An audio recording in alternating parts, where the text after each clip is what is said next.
Coherence. This is a very important one. The other strategy that the GAP undertook is the alignment with other UN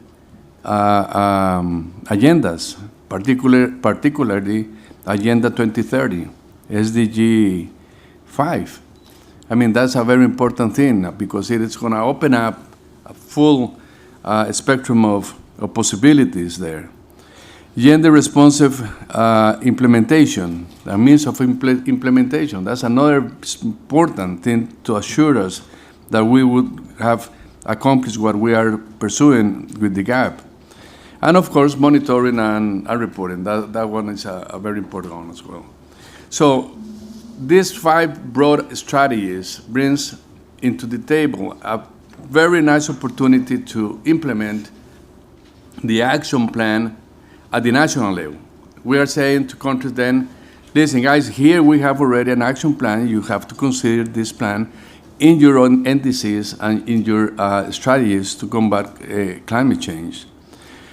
How? Well, involving women, involving women's organizations, opening up opportunities for participation, for full participation, not that sort of participation that when you conjugate the verb participate, you know, everybody participates, but at the end, someone else decide, you know. No. In this time, everyone has to be on the table and have the responsibility to decide and to gain that responsibility of implementing that decision.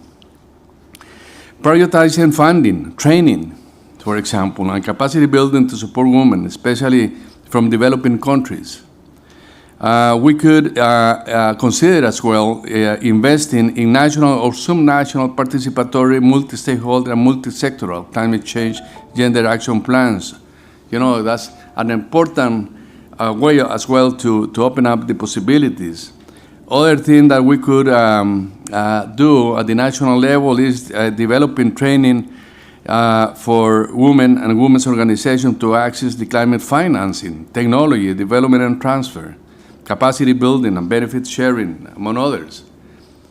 Another thing that we could as well think of is the training of key climate personnel to design and implement gender-responsive projects and respective proposals at all levels. Sometimes that is a huge constraint for women's organization to access resources, to access financial resources, because don't have the capability to develop proposals. Or the other one, enhancing knowledge, sharing of sector-specific and gender-inclusive practices in climate change adaptation and mitigation by encouraging and providing platforms. But here we are, or here in the framework of the GAP, we are saying things that we could do in order to empower women to participate in the decision-making process. But at the same time, we have to embrace a program where we can teach men to accept that the participation of women is not only a right, it is only a necessity, because this is 50% of the population that have the right to say what they are feeling and what they are needing, what they are looking for, or what sort of future they are wanting. So I think it is something that we have to, as well, consider these two faces of the coin so that we can actually accomplish what we are proposing with the GAP, but at the same time to engage the other half in order for them to be able to implement whatever in the proper manner. Thank you.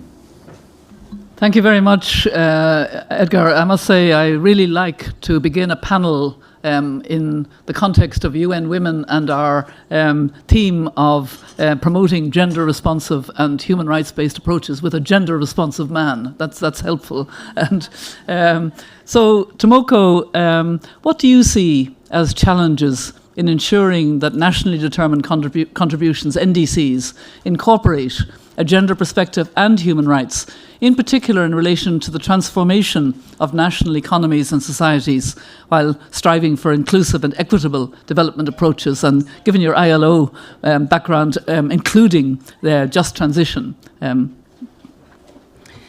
Okay, thank you very much, Mary. It's a great pleasure to be with other esteemed panel members and with partners. First of all, I'd like to start reminding ourselves, when we were talking about the transformation of the national economies or economies in a society, we are actually talking about transforming our world of work. Every industry, be it a new emerging industry or traditional industry, is affected by this transformation. Every enterprise, be it a large multilateral enterprise or a small micro enterprise, is affected by this transformation. Every workplace is affected by this transformation, be it in the informal sector or formal sector. In fact, even an individual's home is a workplace for domestic workers. That is being affected. So we, as the International Labour Organization responsible for the world of work, the UN organization responsible for the world of work, this transformation to greener, low-carbon economies is extremely relevant and very important for us. The ILO is also mandated for promoting the social justice through social dialogue. So from that mandate, our concern is to make sure that transition, as you said, is a just transition towards more resource-efficient, low-carbon and sustainable world is also a transition to the world and the world of work, which is healthier, safer, equitable or equal, and also inclusive.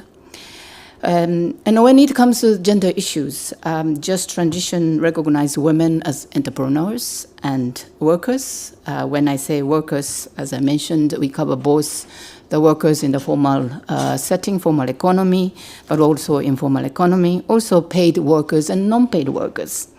And it's interesting also just to see this brochure. Look at all these three women. They are all taken, the photos are all taken in their workplaces. So the world of work matters are very closely linked to the human rights in the context of climate change, and the concept and principle of just transition trying to capture that aspect. The just transition also recognizes the women as the custodian of the traditional knowledge, and most importantly, in the context of the climate change, they are recognized from fundamental climate actors. And in the context of the indigenous knowledge, I'm sure Agnes will talk about it more. And I do hope that just transition, the term and concept and principle of just transition, is no longer unfamiliar to us, to the audience here, because it is clearly included already in the preamble of the Paris Agreement. It was a lot of lobbying done, I understand. And then we did it. And along with just transition, the word, we have the decent work, the word, which is in terms of the link to the SDGs. It's clearly also linked to the SDG 8. And also quality jobs, creating the quality jobs in accordance with the nationally defined development priorities, which is now, again, the link to the NDCs. So I see the huge opportunity here in advocating the just transition, the social justice, together with those who advocate human rights, women's rights, gender equality, and decent work and quality jobs. Through a just transition, we can ensure that women are not negatively affected by both the impact of the climate change and transition to, by the transition to the low-carbon economy. But also we can make sure we can go further than that. We can make sure that we address existing gender inequalities ranging from wage gaps, discrimination, harassment, occupational segregation through just transition. For example, why not advocating for equal wage or addressing the wage gap in a newly emerging industry? Or provide much more skills in STEM, science, technology, engineering, mathematics training to the women so that they can go into much more into the new alternative energy sectors and so on, where we can break through the occupational segregation much, very quickly. Or similarly, agriculture sector. We can also transform the sector in such a manner women, particularly indigenous women and custodian traditional knowledge, are empowered and to make strong contribution to food security, resilience, economic development, and green gas emission reduction, as well as to familiarization of the informal economy, for instance, through the establishment of the cooperatives. Now, coming back to the question of the NDCs and the challenges related to the incorporation of the gender issues, human rights, and just transition, here I would add specifically the workers' rights, because as I mentioned that the changes in the world of work and addressing the workers' rights, which of course is the human rights as well, can give us the really action points on the ground. And the primary challenge to incorporate those into the NDC, I would argue, is the unfamiliarity and less or poor, I would say, understanding of the just transition principle and the relevance of it by the wider, those who are majority, I would say, those who are involved in the drawing up the NDCs. I was quite surprised. We had a number of just transition events, and those who come gather together. It seems that just transition is permeating into the mind of the people who gathered in Bonn. But at the same time, if you go into the negotiators and so on, it's less so, and you can see it gets less and less visible and less and less relevant. So we need to this principle of just transition and addressing the workplace issues, which is inherently gender sensitive and inherently related to the human rights issues. Together, we have to advocate for it. We were very happy that the first GAP, the Gender Action Program, indeed have the sentences referring to the just transition. And we have to keep this concept and principles alive in every aspect, not only the NDCs, and every aspect of our effort, and not as afterthought. The important part is not as afterthought. Oh, by the way, we have to incorporate just transition or gender issues. From the onset, we have to advocate that the NDCs are taken into consideration, the just transition and a greener, the transition to a greener, low carbon economy and societies is the safer, healthier, more equitable society in the world. Thank you. We stop there. I stop here. Thank you, Tomoko, and thank you in particular for the holistic approach that you adopted to the world of work, including both formal and informal, paid and unpaid. And also, I agree with you, we do need to understand that the just transition has to apply right across the board and has very strong gender dimensions. And so I think this is something to bear in mind. Winnie, you've been a key player in moving gender issues in the UNFCCC process, in the African region, and in Kenya itself.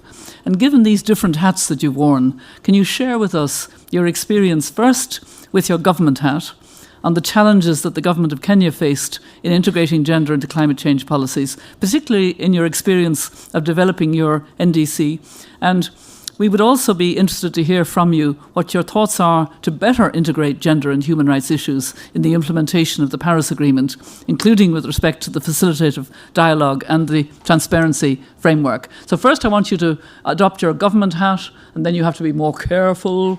Ooh, and then you can take your NGO hat on and let's fly, okay?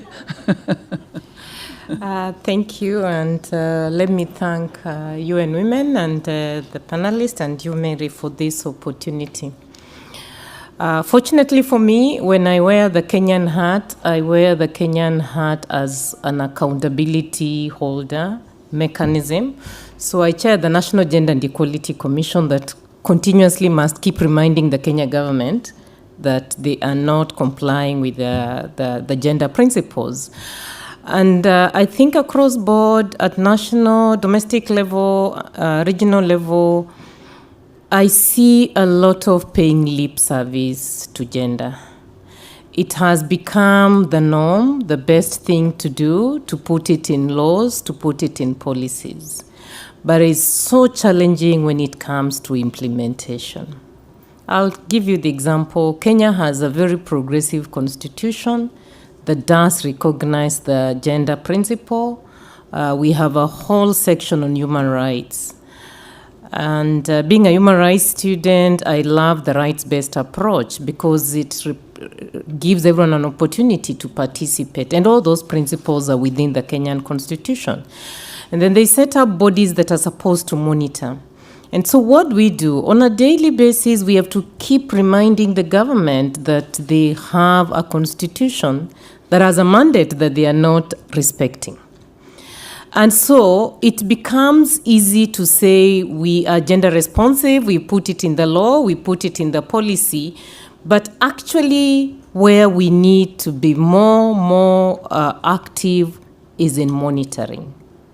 Are governments delivering on the gender principle? And my answer is not always.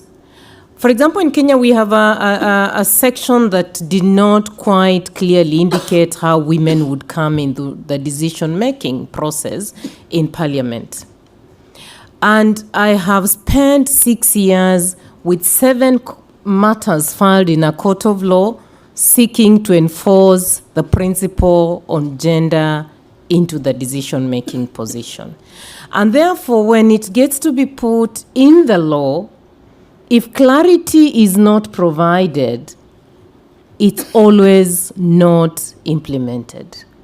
So I think from my experience and looking at now what we have, it's very simple to get women around to celebrate that a country is responsive by having laws, policies, but we must build the capacity of the women, including men who are gender responsive, to continuously hold the governments to account. Accountability, in my view, is what is lacking.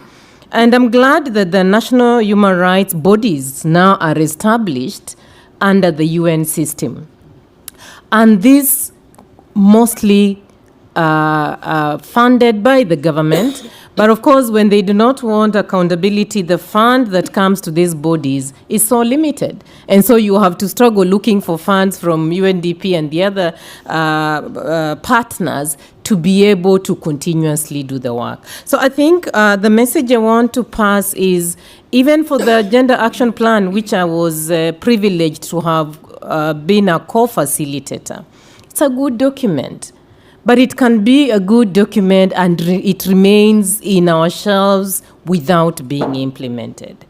So I think we need to intertwine monitoring within all the aspects. At country levels, when the NDCs are being developed and the local level in Kenya, we have at least a third of women represented in the decision-making levels. And most countries in Africa are also borrowing suit by having legislative framework that are providing for gender inclusion. Rwanda, of course, is leading, and it's a good example of where we have very many women at 64% sitting at the national level of decision making. And if women do not take part in decision making, then they become recipients. And when they become recipients, most of the laws and the policies that are made do not represent their interests.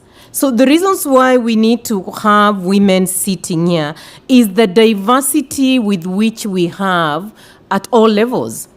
Gender is culturally giving us roles and responsibilities of men and women, and women are not homogeneous either. I'm happy I have a sister here who is from indigenous community, and if she shares her experience at that level, it's quite different from me who comes from the same country but in a different region. So at least at the level where you go to the ground to find out, doing a gender analysis, finding out how climate has impacted, the change has impacted on men and women, boys and girls, becomes very easy because then you begin with a point of knowledge of what your gender statistics are, of what the disaggregations are. And remembering also that we have the vulnerability around women with disabilities, women who are indigenous. So again, sometimes when we talk about gender and we quickly then begin to talk about how do we include women, broadly I think we must be able to integrate gender equality principles that go beyond just the numbers of where we are saying we now have this body, we have the numbers. And if you look at the Gender Action Plan, we were carefully as state parties in putting actions that would on one hand be implemented by policymakers, but on the other hand, there's room for observers and civil society organization, that you continuously need to keep putting pressure on the government for them to be able to implement. So at the level where NDCs, first of all, you're doing your gender analysis, you're engaging multiple stakeholders to be able to get their buy-in, their support. And therefore, when you get to do the program will be holistic. It will bring everyone on board. And finally, I think, in my view, at the level where integration happens, it must be a responsibility for both men and women. We talk a little bit more about women being at the decision-making table, women organization having the capacity, but that alone is not enough to translate into positive results. How do we also get men on the other side who understand, to buy into the idea so that they are able to support it? And when they support... Winnie, I think I have to stop you there, but I think your point is very well made. Okay. But just because we want to have time to go to the audience. Okay. Thank you. And now I call on your fellow Kenyan women, Agnes. And I wanted really to ask you, Agnes, as a representative basically of the pastoralist communities and women's and girls' voices, can you give us an example from your community of what happens if gender equality and human rights aren't adequately integrated and there isn't adequate communication in climate action? Thank you, Mary, and thank you, UN Women, even for organizing this and including the voices from the grassroots and indigenous women. As a representative of those voices, I would say that if women are not, indigenous women are not included in the NDCs or even national adaptation plans, we also have national adaptation funds. And if we are not included, it simply means you will be marginalized. Lack of inclusion equals marginalization and therefore exclusion, and you'll have nowhere to be added. I would like to say, and I've said many times, that indigenous women or grassroots women or rural women are the most affected by effects of climate change. They're the ones who are feeling the drought, especially because I'm a pastoralist. I can only talk from my experience of as a pastoralist woman. And whenever drought hits us, the first thing that will happen is that we will be given relief food. To be honest with you, I hate it. Relief food is where World Food Program comes with huge trucks and drop yellow maize. I don't like it one bit. And it's becoming more and more common because of the ever-increasing drought. Now is becoming shorter and shorter after every 5 years. Even right now as we talk, northern Kenya is being distributed, the relief food is being distributed to communities. And the people who suffer most is the women and their children. Because at the end of the day, a mother must put food on the table for her children and for her family. And yet, they also are the knowledge holders. I like the report that ILO has just produced for 2017. And yet we know very well that most countries in Africa have not ratified Convention 169, ILO Convention 169 on indigenous communities. Yet it's very clear that they have the solutions. They have the knowledge. Indigenous traditional knowledge is what has kept them alive to date. Otherwise, they would have been swept from the face of the earth a long, long time ago. And this knowledge needs to be documented and even passed on from one generation to another. And that knowledge, because it's what has been keeping them alive, it should just be enhanced. The capacity should be built even for women to be able to participate in all these processes that we are talking about.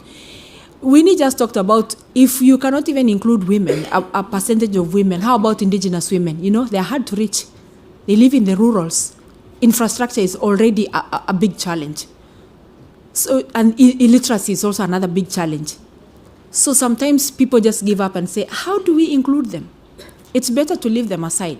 But I like what her commission, because we work very closely with her commission because it's the Commission on Gender and Equality. So marginalized communities, indigenous women are directly involved in her commission, and we work hand in hand. Want to come up with a report? It's still underway. I think she didn't mention that, but I will brag on her behalf. She didn't want to brag. That there is a report coming up, and she's fantastic. She works very closely with indigenous communities, and if we have women power, you guys will go far. Thank you.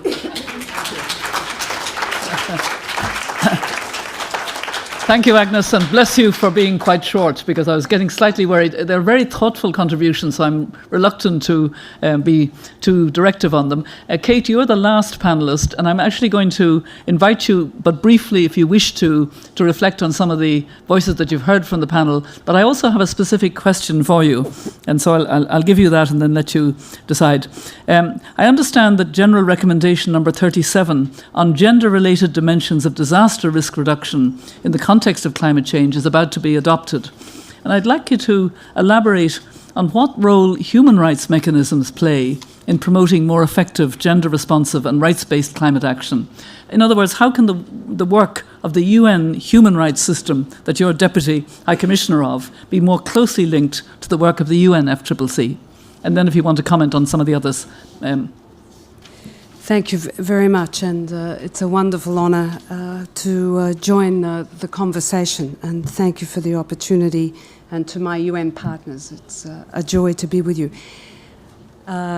We have the blessing of the Committee on the Elimination of All Forms of Discrimination Against Women's attention on the place of gender equality in the work to ensure there's effective, just, inclusive climate action, and I commend it to you, and if time permits, I would like to describe a little bit about that to you. But listening to colleagues already and reflecting on the conversation, I want to make a particular point. Legal mechanisms or systems designed to tell us about norms and laws and so on, they've always played an extraordinarily powerful role in the construction of women as political, legal, social and economic actor.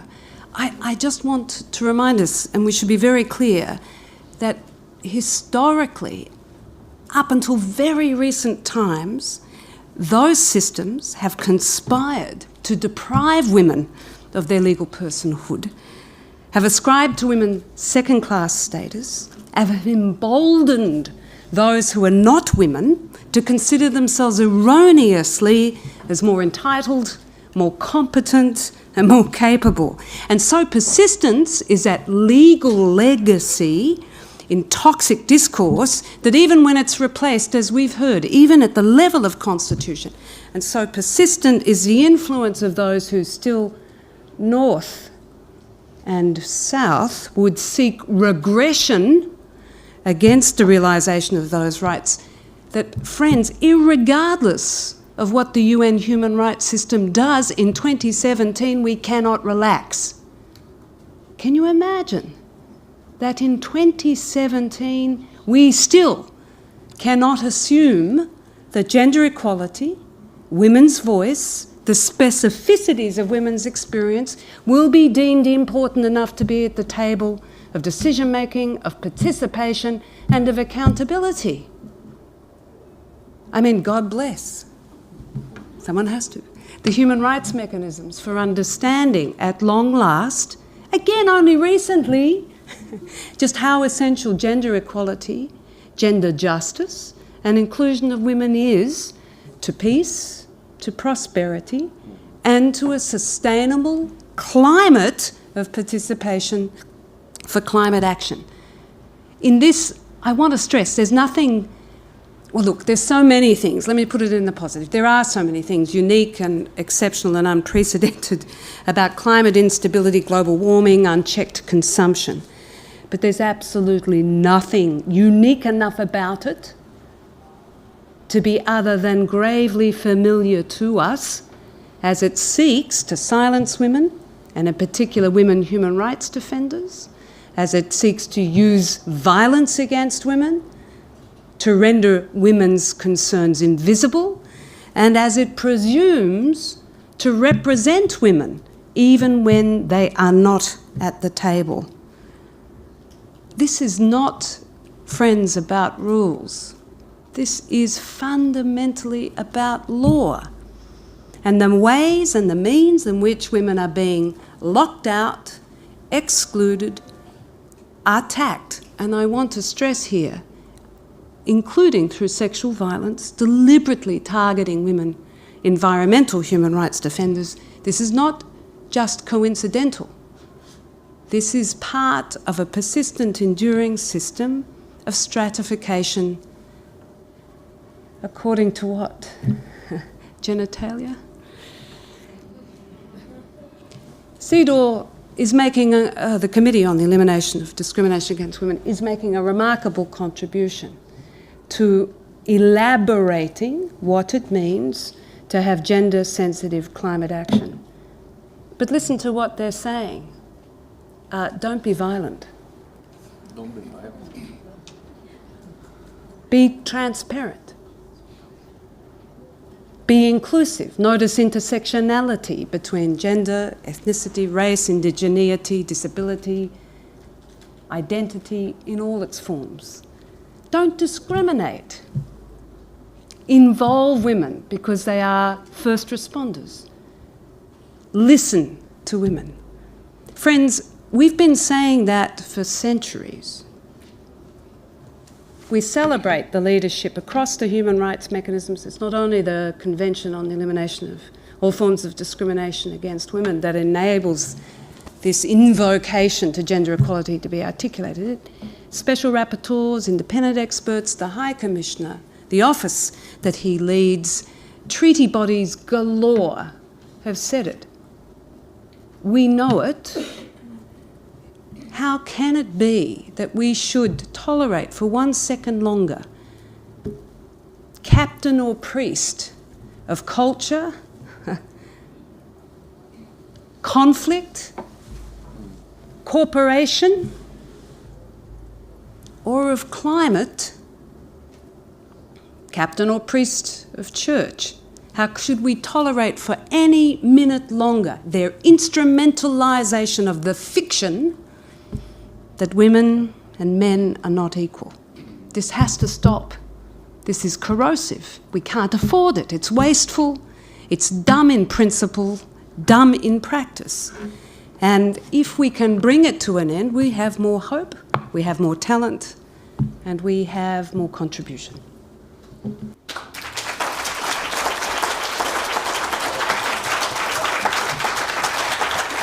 Thank you, Kate. Thank you for those fighting words. Very good end to the panel, those fighting words. But it's not the end at all, because we're coming to a more interactive stage, I hope. I'm looking to you. This is Climate Justice Day. This is the day when we have a chance to talk about gender and gender responsiveness, human rights, just transition, rights of people with disabilities, young people. You've had very thoughtful, I think, contributions from our panelists with a lot of expertise, with a lot of humanity as well, which I'm very pleased to hear. So, who wants to be the first? I think there are mics that can get around the room. I see a hand up there, yes? Good. And over here, yes. Okay. Thank you, Ulfa Zlasi, Gender CC, Woman for Climate Justice. My questions is about, I raised some points from the panelists about implementation of gender action plan and local level. So I'm here and I'm wondering later when we go back homes to our countries, how we can link this, what's going on here to the local level, from educational building capacities point of view, but also from skills to implement, to monitor, and to report in the implementation of especially gender action plan for a just society. So I'm asking, like, the UN agency, maybe the UNFCCC have not maybe needed resources to local action. So what's the role of other UN agency to help with action at local levels, or also foundations to do that in local level? Thank you. Thank you very much. That's a very good question to start us off. I'm going to take a few questions and then come back to the panelists. But yes, I think the mic's just there. Okay. I'm Miles Zolumuke from Save Environment and People Agency, the grassroots organization. There are some gaps, because I come from the grassroots. The gaps are that we can put in these documents in the countries, have participated in some of this process, but these documents do not reach the grassroots people. One, you don't simplify the language. Two, you don't translate in the local languages. In my country, there are so many languages. Not everyone knows English. And the other thing, if we really want to achieve these things, the grassroots has to own the process in their own respective places. If they don't, we'll keep on talking and talking, the results will not be seen. In my country, there are very good policies, and they are implementing it for women to own land. This time, they say 30% goes to women, 70% they should, compete man and woman. And many women have gotten land, but the problem is they don't have resources to invest in that land. At the end of the day, they will still sell that land to a man who has got resources. So if when we are talking about, women being independent financially, then we need to empower women with resources. The resources have to come down to the ground. We know our problems. We know how we can maneuver, but the only problem is resources. And when you design a project proposal document, please consider that these people, they have no education. Where you put this language that sometimes you get confused. Why?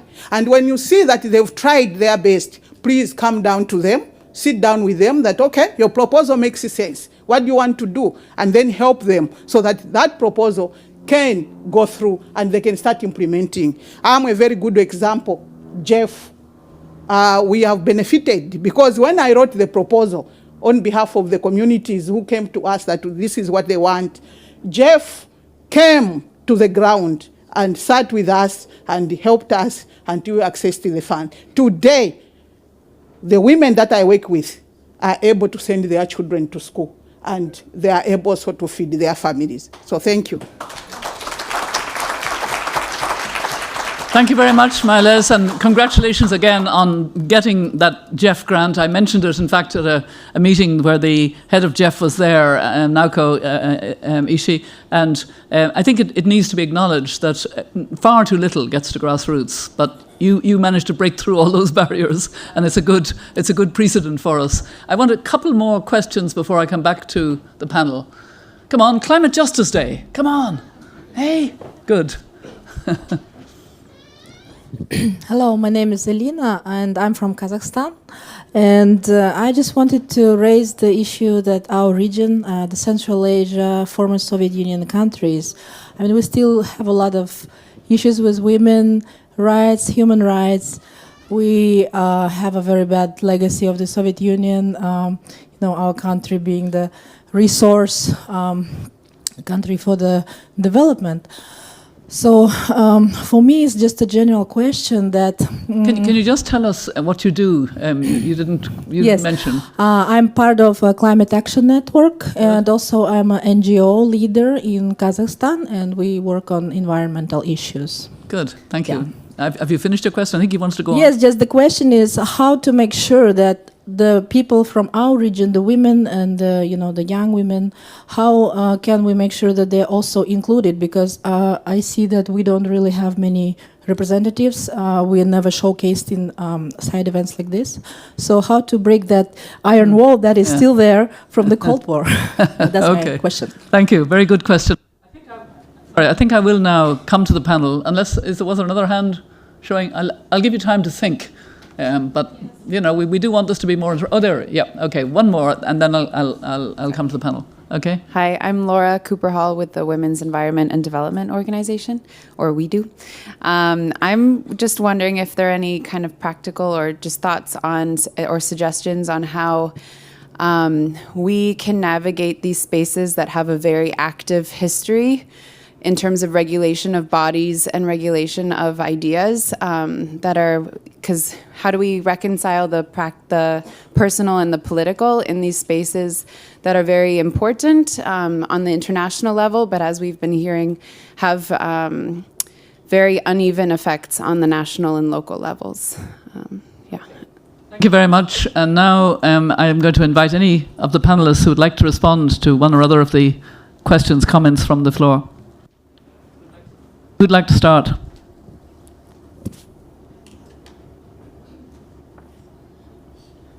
Yes, please.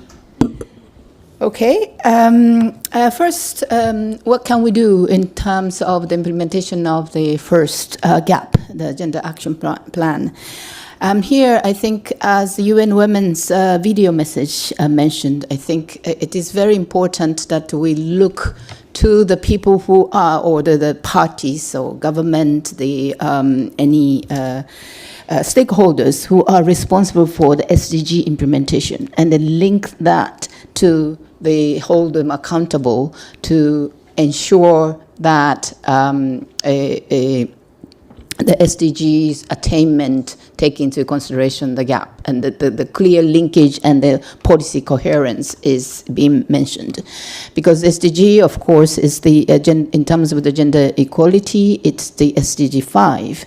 But as you mentioned, in order to have the women going into the new the sectors and have the equal representation in the new occupation and so on, you have to have skills development. That's goal 4. Then you have to go to the probably Ministry of Education, but for example, in India, you have 27 entities that are responsible to ensure that, to transforming the skills and technical vocational education to fit to the skills for the future. Labor Ministry are now also very much engaged in the SDGs for SDG 8. And obviously the Ministry of sort of national economic development. I'm saying this to the point to say 2 things. One, ask for policy coherence, because at times that you go to one ministry and then doing something and it may not be optimal to the other goals, and the commitment of the member states when they adopted the SDGs is integrated approach. So ask for integration, ask for policy coherence. But 2, look for the partners and the strategic partners which are not traditionally that you go to, because building that alliance for gender equality and pushing for the a breakdown of the norms, the gender norms, is really necessary to have the broader alliance as such. Just quickly, the question of the grassroots level resources, I think it's very, very important. We meaning ILO, is very opening up the collaboration with those who are accredited to have the resources from GEF and GCF, because we are not accredited, but we have those tools. For example, employment intensive scheme. When you have the infrastructure development, we can introduce that employment intensive schemes, which sometimes can be forgotten at all if you were just teaming up with, let's say, FAO or UN Environment or even UNDP. Or we have the social protection, we have the cooperatives, those many, many tools that makes the grassroots effort much more optimal. And we were trying to introduce those ways of making your effort much more efficient and then optimal. When you got the resources, you may not think about it, but we can introduce those manuals and then ideas. So we are teaming up with the UN Environment or any other accredited organizations. For the Pacific, for example, who are very affected, we are now starting the discussion with SPRED, for example. So that's also something that ILO can contribute towards the, not necessarily bring the resources, but efficient and effective use of the resources once you get it. Thank you. Lucas, you're going to speak anyway. But I wanted to ask you to respond to the first question, in fact, about how to implement the Gender Action Plan at local level. And maybe, there is some concern about the lack of inclusion in the Gender Action Plan of grassroots women. Maybe you might speak to that as well. Thank you. The implementation will differ from country to country. So parties have different mechanisms at different level. So I think at the operating level in a country, one would need to find the entry level. And thanks to WIDO, I think they have now put something up on the website that talks about the entry points, because it is not one jacket fits all. So at the country level, one would need to recognize the policy, the systems that is in the country to be able to make inroads and see how you get to work with the environmental ministries and the ministries of gender. But what we find is that in the climate change discussions, we always find the ministries responsible for environment, for agriculture, and environmental related matters. And it is a tendency not to include the ministries responsible for gender. And therefore, I think the first point in implementation would be that you get the ministries responsible for women, gender, and the like to work together with the ministries responsible for environment. Because what it does, it will achieve two things. On one side, the scientists will be able to find a systematic way of integrating gender in what they are doing. And they are not gender experts. And the gender expert would be able to draw in and give the expertise in terms of the how that needs to happen. But at the local level, we continuously need to empower women. From Zambia, example in Kenya, 30% of the Kenyan budget in procurement has been put aside for women, persons with disabilities, and the youth. 30%. So, realizing that you cannot do anything without women having the resources. So that has been made available, that women can have a free channel to trade with the government. And the money is available. It's only that we need to keep those of us who are working at the national, local level need to package that information and give it to the groups at the ground so that they are able to understand. So I think in the intervention, one would be taking the documentation, reducing them in languages and simple languages that they can be understood at the local level, and giving that information. But we find empowerment lacking. As she rightly says, even for us monitoring the 30% procurement, we find that women do register organizations in their own name, but behind them are men trading using the female certificate. So I think the empowerment that must be sustained is one thing we need to find. And I liked what Kate said. Legal policy frameworks do not mean anything. It's a document, it's a paper. But how do you take it to influence the women? So I think if you went to the ground like my sister here with the knowledge she has, and she reduces that knowledge into a language that they can understand, then the empowerment comes in automatically. Without the empowerment, the good policies are not giving us positive results. Thanks. Okay, Agnes. I talk too much until tomorrow, so I'll try and I'll give a small story, but I'll shorten. I'll try. Just to make it practical, what you're talking about, bringing the money to the people, and even what my sister is talking about. I was already going to tell you, talk to Laura, and already, what's her name? Elena has left, but you can join that group. I'm also part of it. And fantastic. You just have to be proactive. If you sit down, nothing will come to you. You just have to wake up, walk, run if you can, jump if you can, talk loudly.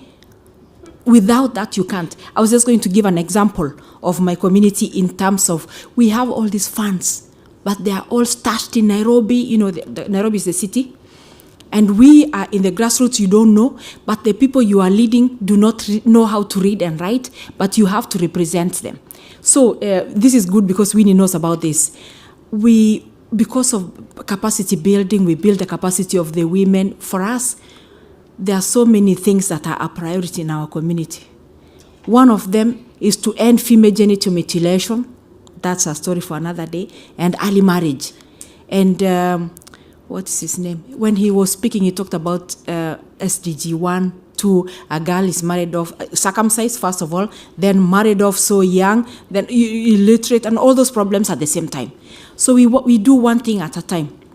End early marriage, and then circumcision. We managed to bring 55 katas to be able to say no. She was invited, she was one of the guests, and her office was rightly represented. We brought the whole government and the UN bodies to the village to witness that. If you Google, you'll find out 55 katas say no to cutting in Kenya. Just Google, you'll find that whole thing, and you'll hear them speaking and burning the razor blades and all that.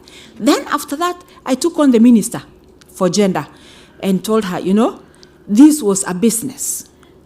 You circumcise one girl, you get 2,000 Kenya shillings, which is 20 euros. The chief cutter, we call her the chief cutter, earns over 50,000 Kenya shillings, and she has built a house. You Google her, you'll see her in front of her house because of that money. So, what do you want me to do? I've built their capacity. We did Talanoa in our language, because it's a dialogue, you know, until they reach that aha point. After all, this is useless. And we showed film, the power of films from Mali. There they allow you to take raw cutting. And they're like, I'm not the one who is doing that. They say, yes, you're the ones who've been doing that. How can you pretend like you're crying? You don't know that you've been just touching blood. And then it's like, okay, fine. The aha point is like, it's not useful anymore. We want our girls to go to school. Like you know, become an example myself. Now that the minister is like, Agnes, it's called WEZO Fund, a fund for women that she's talking about, and many others. There are so many enterprising funds for women, but this particular one, the minister said these women have to be given that money. Of course, because of our politics at the moment, things have not started, but it came from her, not me. So it's all over, it's in the radio, it's in the TV, so we will hold her accountable, but the women are going to receive the money anyway. But it was after the capacity being built and after you getting out there and telling the whole world. Now that has become a good practice. We're going to do it again during International 16 Days of Activism in Laikipia. She knows already. I got hold of her here and I'm like, okay, you're going to be the guest of honor. You're coming to speak to those women, and then they will abandon the cut, and they will also get ways of fund to do other businesses other than the cutting of women. But as I said, it's building the capacity and talking. Yeah, that's what I did. Okay. Well done, Agnes. That's a good story. Now, keep quiet. No, I don't mean it. Kate, I wondered if you just wanted to respond, particularly to the question from Kazakhstan. And I just want to add on the website of all the treaties, that have been ratified and signed, Kazakhstan has made a number of promises. Directly, it is a signatory to the Convention on the Elimination of All Forms of Discrimination Against Women. That means there will be reports. That means the normative language that CEDAW will deliver in its 37th General Recommendation addressing the position of women in disaster risk reduction and climate change is meant to be binding on Kazakhstan. So you've got the language, and it's language there, even though it can be complex, is at least a resource, and it's very important because the government's already agreed to it. Brief the press when you can do so freely and without fear. Brief the press. Make sure journalists know that those promises have been freely made. Make sure universities are aware and get them to do the research into the gaps, and talk to parliamentarians. If you can't get anything decent from government officials per se, sometimes parliamentarians are very influential and can use this more technical language or this assessment of performance against other member states. And when in doubt, document and use the complaint mechanisms, and Kazakhstan has signed on to optional protocols for complaint mechanisms. Use them, of course, to bring to the global community's attention examples of their violation of their promises. I'm not saying it's easy, but it is this human rights mechanism and the language it provides is a very important resource. Thank you. Thank you very much. Is there a pressing question? We probably only have time for one more question. Okay. Yeah. Well, I'm going to let you... oh, dear. I can't discriminate against you because you're the only man on the panel. Okay, go on. Go on, go ahead. Go ahead. No, I better let you wrap up the session.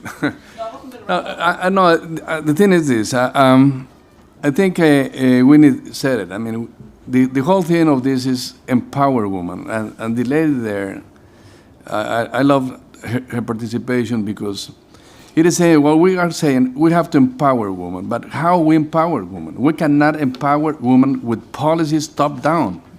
We have to empower women bottom up. And there is no other way. Mary, Kate, and I just heard an expression that to me summarizes everything. If you are not in the table, you are in the menu. And to be in the table, you have to be educated. You have to be empowered, and you have to know what you really want in order to be in the table, because otherwise you are going to be in the menu. And that's the whole thing that we have to, as now here as a minister, that we have to learn is that we have to go down, talk to the people, talk to communities, talk to them in order to know what sort of things they need in order for us to be facilitator and provide the means so that they can start building that capacity that is needed in order for them to sit in the table. Thank you. Good, thank you. Quick question. Yes. My name is Hisa Saito. I'm a Japanese man, and a few men in this room, and thank you very much. And it's important that there are a few men in the room. Thank you. Important. And I'm representing Educational Energy for Sustainability, and very often in Human Rights Council, and I hear this story quite a lot, mainly from African friends, that I'm not suggesting that the women have to cook. I love cooking too, but many people have to cook with an awful fire and inhaling all the smokes and getting sick. And so they can get sick before having their voice heard. So maybe we can include these things, because when I hear the discussion on SDG number 6, clean water and sanitation, then all these Human Rights Council diplomats, they are really bad in talking about the water, but they are fantastic talking about the lack of toilet. So maybe female toilet, they're really good at. So maybe we can also add these concrete examples and then show the people on the ground that actually international community cares, not just the word, and sometimes, and maybe okay, really thank you. Thank you very much. We've actually got to the stage where we're running out of time, I'm afraid, alas. I'm going to let the panelists have a final word, respond if they wish to that question. If they don't, I will in the end. But let me see. I will actually take it from the end. Kate, if you come in with some final words, and then... Spoken enough. You've spoken enough, all right. Minister? Please do use the human rights mechanisms. Yes, please. Yeah, just a quick call for and re-emphasize to come together, workers, women, those who are advocating for just transition, workers' rights, human rights, women's rights. We need to really put our energy and the forces together. The change, asking for change is going to be big, because some people were saying that those elements are a little bit at risk, I heard. So we need to keep this, the energy, and harness our energy together and aim for a bigger change. Yeah, good. Thank you. Winnie? I think just to say that the rights-based approach is the best way to go. It will not discriminate anyone. It has empowerment and sustainability. But I think just also thank you because of the online data repository you're putting up, because often sometimes we don't see the linkages. I've been in Kenya reporting on UPR, and I know we did not make so much linkages to what we are doing in climate change. So I think just pulling it together, that is good enough. Thank you. Thank you in particular for that point. My colleagues will be delighted after all that hard work that somebody cares. But actually, I agree with you. You talked about monitoring and evaluation at the beginning, and they're so important. And we need the evidence base. We need the data. And I think, that's very good. I'm not silencing you, Agnes. I'll keep it short. I want to echo the words of Malice, putting money into the hands of women. It's not that you're begging. Sometimes when you say money, everything money, you look like you're begging too much. No. Put money into the hands of women, and you'll see how they will change the lives of the people that they live around. They will have clean energy, and they will not have to be sick with TB and all the bronchitis and the eyes problems. Put the money into their hands, they'll have water in their homes, clean, and they do not have to waste a lot of time going to far-off places. Put clean energy into the villages, even if the big ones are just passing by, but the ones who are putting these wind pipes or whatever, turbines, find a way of bringing the small wind also to the village, and give the women that technology and the money to put clean energy into their homes. Put money into the hands of women. Thank you.